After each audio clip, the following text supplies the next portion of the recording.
eternal, yet ever new. His advent and His proximity,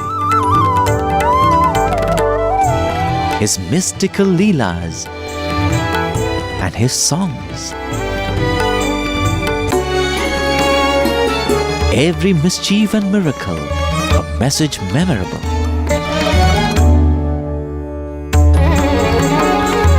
Every pain and travail, a precept enacted.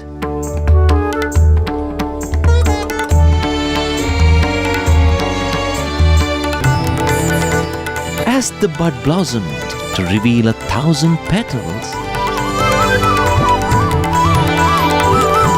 it can only be said that the fragrance of the first few years was unique.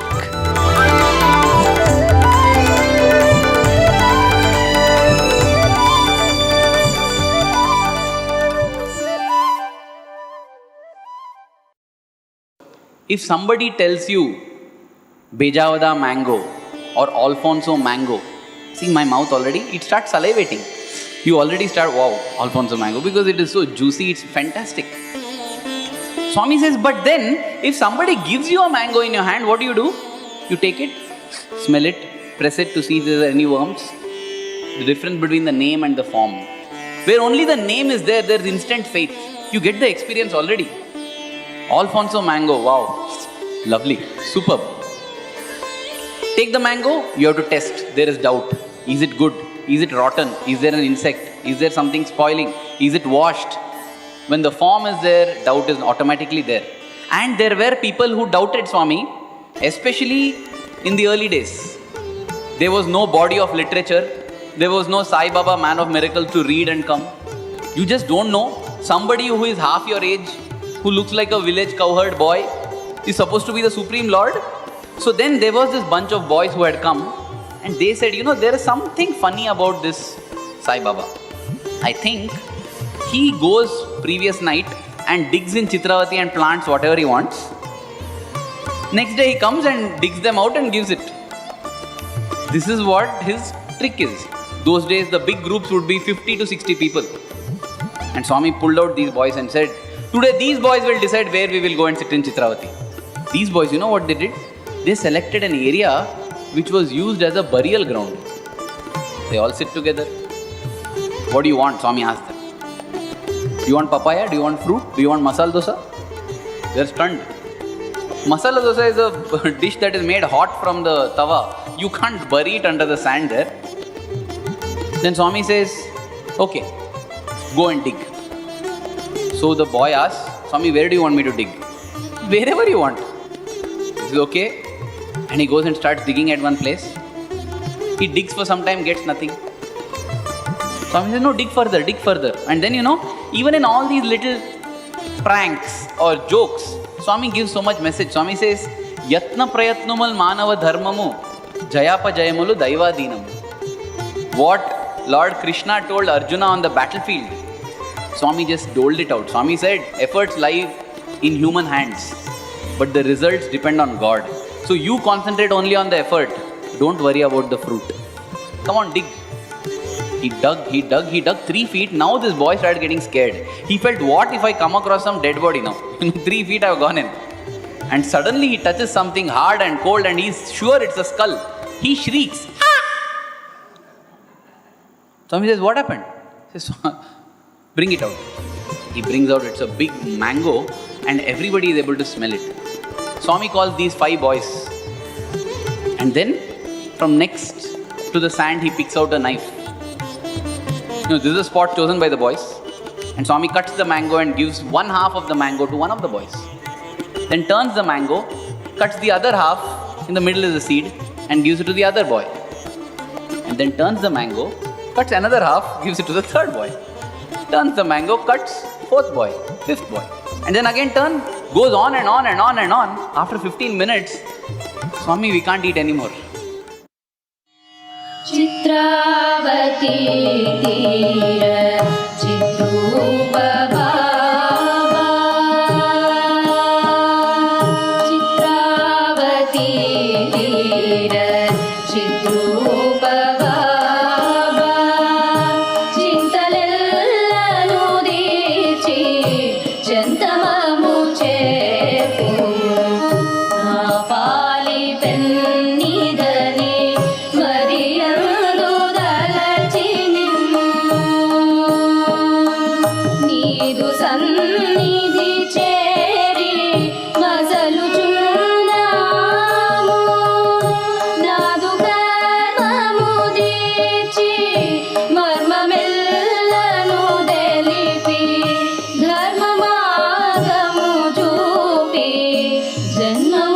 ధరింపచే Chitravati తీర చిద్రూపభావా.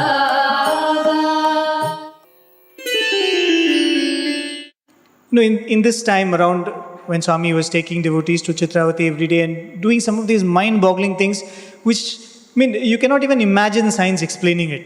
Don't even try. Around this time, a family came all the way from Delhi. The registrar of our university now, Dr. Naren Ramji, his grandmother came in the 1940s, and they came all the way from the capital of this country, from New Delhi, Mrs. Kamala Sarthi. Now, this lady was brought up in the Ramakrishna order. She had her guru and her faith laid in the Ramakrishna mission. And we all know that Ramakrishna Paramahamsa always discouraged people from using their siddhis to do magical things. So she came here, she saw Swami, and she, this mango was just a sample. Swami was doing all kinds of things. Swami was pulling out hot bundi from under the sand. Swami was, as you were saying, materializing masala dosa from the sand. So this lady was silently observing this whole thing, but she felt very uncomfortable. She said, if he is really a divine personage of substance, why is he doing all these things? Why should he do these things to boggle the people and make them get attracted to him? But one day she witnessed a scene. A group of devotees who had come and stayed for something like 3 or 4 weeks were leaving. They were leaving Puttaparthi and they were going back to their towns and cities. So the typical scene would be that all these devotees would board a bullock cart with all their belongings, and Swami would be there helping them all onto the cart, and they would slowly drive away the road which we showed, the road towards Bukkapatnam. On this bullock cart they would drive away, and Swami would be standing there at the edge of the Patha Mandiram and would take his handkerchief and would wave to them. And wave to them till that cart vanishes from that horizon. Till the time they could see Swami, they would see that Swami will be standing and holding and waving. And that would be a good half an hour, 45 minutes. And this lady was standing there outside the mandir and seeing the scene. And she saw that from the toddlers to the youngsters, to the elderly, the women, the men, all of them were sobbing. The prospect of leaving Swami was making their heart tear. They were crying. She could see that there was no difference in age or gender. Everybody was crying and sobbing and falling at Swami's feet. And Swami was telling, don't worry, I'll call you again soon. Just for a few months, go do your work and come. And they were all crying, and she saw that sight and she said, can somebody who just does miracles, can somebody who just does magic attract another person like this? If it is just those miracles, will somebody pine and cry like this, like they're leaving their dearest one like this? And as she was musing this over in her own mind, she said, it cannot be. These things cannot be the ones which are attracting these people. Maybe, she said, maybe it is Swami's pure, divine, selfless love. And even as she came to this conclusion, she felt somebody patting her on her back. Somebody tapped her on her back and she turned and it was Swami. And Swami said, Kamala Sarthi, right thought. Think in the same direction. You will understand my truth. Because he did not come here with his weapons. His powers were his selfless love. Swami would give interviews till 2 o'clock in the night, till 3 in the morning. Because devotees would come in cartloads. They would come and land at around 8 o'clock in the night. Swami would ask them to have their lunch, their dinner. And Swami would sit and start talking to them, to each individual, each child, each woman, each man in that group. And Swami would go on talking and interacting and spending himself out. When one day Karnam Kamalamma, the second wife of the Karnam of Puttaparthi, goes to Swami and says, Swami, why are you doing this? Why are you exerting yourself like this? And Swami would say, Kamalamma, I have to do this. If I don't spend so much time and if I don't put so much effort, not even a crow will come here. But you will also witness one day when I will just sit and people will come in thousands and see. Swami has spent every moment of his life working. I know a brother of ours who had the privilege of serving Swami in Swami's residence. He would say that night when we go to sleep, we would be woken up at 4:30 by Swami snapping his fingers. Swami would be awake by 1:30. Physically, Swami has, Swami's life is like, it's like that lamp, Swami just burnt out his body to give light to all of us. That is what Swami has done with his life. One teacher from the higher secondary school was narrating how his grandmother first came to Swami. Through that entire process of Penukonda, Bukkapatnam, horse cart, bullock cart, she arrives. She's really tired.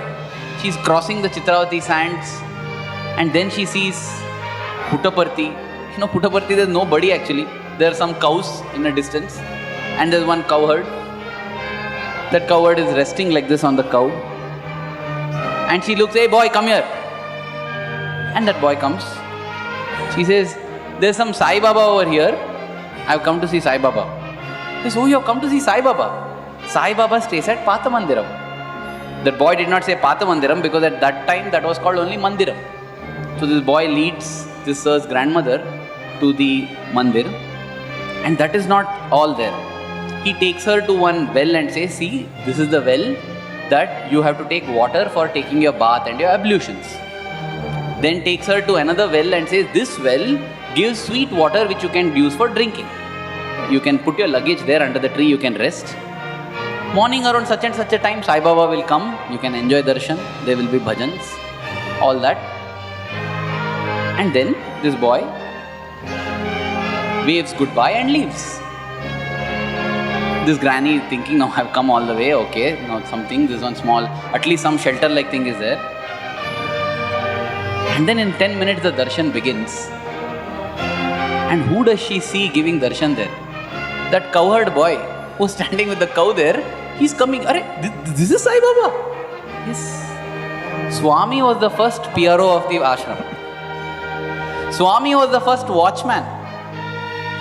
Swami would get up and sweep the whole Patha Mandir. He puts flower and garland and everything to all his own bust and Shirdi Baba's idol. He does all that, does everything, and there's one Om stone, a stone on which Om has been carved, which is still in Patha Mandir today. Then he'll sit on that and wait. When people come, he will talk to them and sing bhajans. He's the first lead singer. Later on, he told some people, "Come, I will teach you how to sing." That was when a few ladies came and told Swami, "You don't sweep and mop, we will sweep and mop." Swami would not listen. He will get up and do. So what the ladies did is, let us get up even before Swami gets up. So they would rise early in the morning, and by the time Swami gets up, whole thing is clean. And that is how the task of sweeping, mopping, putting rangoli, flowers, to this day in the ashram that is carried out by the devoted women, it started from those days. That is how things have transitioned and come to where they are today. For everything, Swami was the first to do with his own hands. Very true. When you say that Swami was the first PRO, he was also the first watchman of this place. Because Kamla Sarthi used to say, the first time when they came, they landed up at some very odd hour in Penukonda. They went and rudely woke up one man who had a bullock cart and pleaded with him and paid 3 times the fare and made him drop them in the other side of Chitravati. And just imagine, now of course this looks like the coastal cities of America or something. You can see the lights all over the hills. But those days, if you land on the other side of Bukkapatnam, even say after 7 or 8 o'clock, there's not a single light. There's absolutely pitch dark. And if you land there at 11 o'clock or 12 o'clock in the night, there is nothing. You just cannot see anything. It's full black. And imagine 3 ladies with 2 children land up at that hour in such a place where they cannot see anything. Forget the path, they can't see anything. And there in the horizon, they see somebody waving a torchlight. They see somebody holding a small torchlight and waving. So they say, "Okay, there's somebody there." They go near. Who is that? Swami is waiting there, because Swami knows these people are coming and there's nobody with them. Swami is waiting there with a torchlight. There's one more teacher in our school who says this beautiful episode where he and his newly wed wife come to Puttaparthi. They come to know of Swami. They come, same thing, they are on the other side of Chitravati, and the river is flowing. They don't know how to cross. And there they see one little boy whiling away, probably holding some stick and playing with himself. So they call that little boy and say, "How do we go to Puttaparthi? How do we cross?" So the boy says, see, the river is flowing, but there is a certain part in which you can walk. I know it, you follow me. So this person holds this young boy's hand and his wife's hand, and they walk through Chitravati and come to the mandir. So the boy says, see, this is the place, you can go like this. Bhajans are going on, you can go and sit there. So he asks them to go, they enter through the back door. This boy enters through the front door and goes and sits on the throne. And this was a very, very common thing which happened those days. Swami knew a time will come when he would declare that I am going to build a super speciality hospital that will provide free treatment to everybody. And all the critics would say, impossible. And then he would build it. And after that they would say, he might have built it, but it's impossible that it will run. In such a remote place, infection rate will be high, it will have to be shut down. And then it would run for 10 years, 20 years, 25 years. And then they would say, yes, this is impressive, this is good. And then Swami would say, you go and do this. And then they will say, Swami, God can do, we can't do. And at that time, Swami will say, shut up. You shut up, don't now say God and all that. I didn't come with money. I didn't come with resource. I didn't wave and materialize this hospital. I have done it the hard way. I have done it with nothing. I have done it without asking for anything because there are two traits in Swami: pure love and selflessness. And Swami always said, if you have pure love and selflessness, everything else will come and fall in place. My life is my message. It is not what I am speaking, see my life. And that is one more reason why we are embarking on this journey of seeing Swami's life. Because when we see Swami's life, we realize the power of purity, the power of selfless love. In fact, I am reminded of an incident. This is much later in the university days. A gymnasium had not yet been built.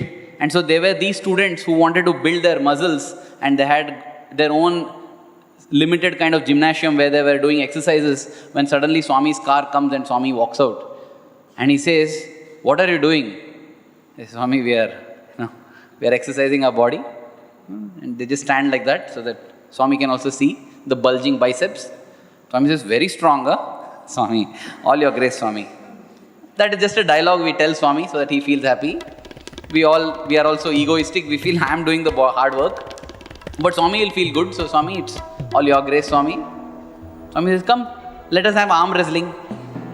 He says, okay, Swami, why not? The boy has no doubt that he can beat Swami. Swami is a puny hand. He's got such muscular hands here. But there's a wonderful opportunity to hold Swami's hand. So why not? So they sit and they start arm wrestling. A minute passes and it's at a tie. Nobody is able to move, and the other boys understand what this boy is doing. He is simply trying to prolong so that he can keep holding Swami's hand. Now they also want to wrestle with Swami. They also want to hold his hand. So they come and tell, come on, finish. Then one of the boys whispers, don't delay, we also want the chance, finish. And then he whispers back, I'm trying, I'm not able to move his hand. And then Swami says, you want to arm wrestle? Join. Swami, join. So now 2 against 1, 3 against 1, 4 against 1. And as if waiting for the climax, when it becomes 4 against 1, that is when Swami puts their hand down and wins. And then Swami asks in a sweet manner, Bhojanam cheleda? Didn't have breakfast? And they're all standing with sullen faces. What happened? Swami, you cheated. I cheated, why? Swami, you used divine power. This is cheating. You used divine power. And that is when Swami told. Swami said, you are greatly undermining divine power. You are underestimating divine power. Do you think I need divine power to defeat in Panja, in hand wrestling? You think divine power is to be used for this?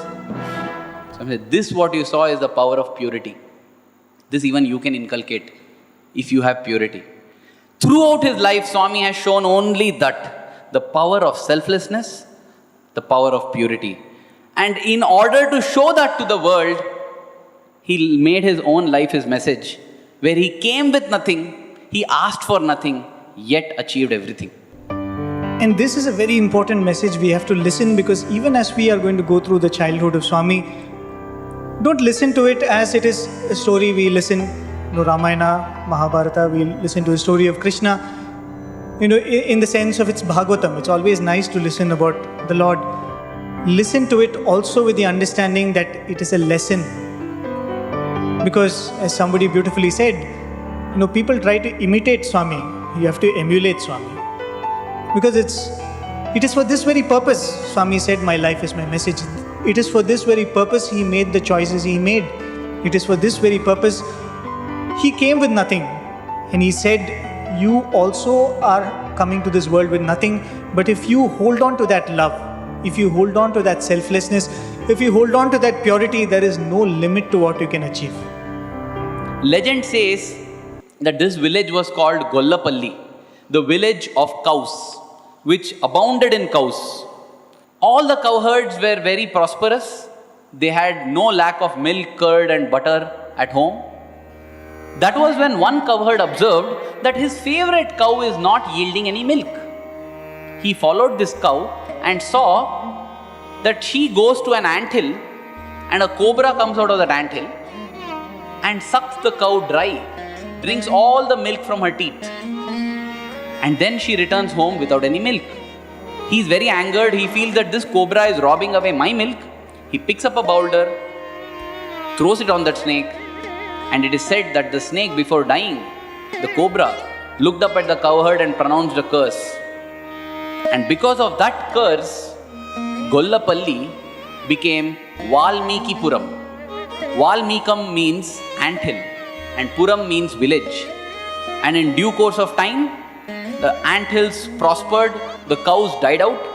In fact, Valmikipuram in local Telugu dialect becomes Puttavardhini. Putta meaning the anthill and Vardhini meaning which multiplies. And Puttavardhini became Puttaparthi. That is how Gollapalli became Puttaparthi.